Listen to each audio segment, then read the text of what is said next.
अपने कर्मों में तत्पर कमी, सुष्मी, स्नेह और मंदेह नामक 4 ही वर्ण हैं, जो क्रमशः ब्राह्मण, क्षत्रिय, वैश्य और शूद्र ही है। अपने प्रारब्ध क्षय के निमित्त शास्त्रानुकूल कर्म करते हुए वह कुशद्वीप में ही वे ब्रह्मरूप जनार्दन की उपासना द्वारा अपने प्रारब्ध फल के देने वाले अत्युग्र अहंकार का क्षय करते हैं। हे महामुने, उस द्वीप में विद्रुम, हेमशैल, द्युतिमान, पुष्पवान, कुशेशय, हरि और 7वां मंदराचल 7 वर्ष पर्वत हैं तथा उसमें 7 ही नदियां हैं। उनके नाम क्रमशः सुनो। वे धूत, पापा, शिवा, पवित्रा, सम्मति, विद्युत, अंबा और मही हैं। ये संपूर्ण पापों को हरने वाली हैं।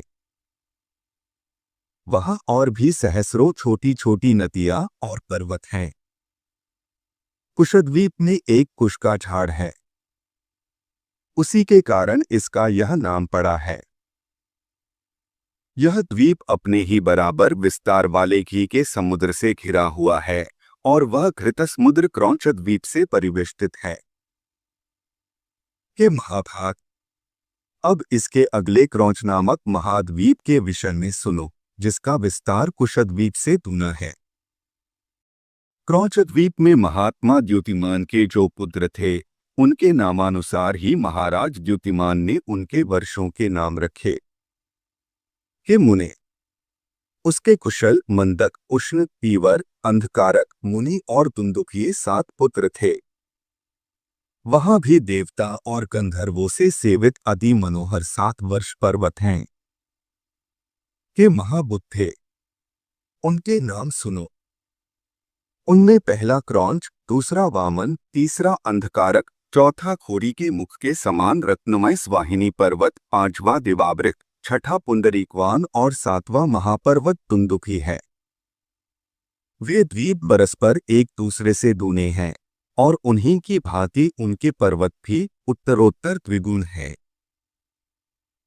इन सुरमय वर्षों और पर्वत श्रेष्ठों में देवगणों के सहित संपूर्ण प्रजा निर्भय होकर रहती है।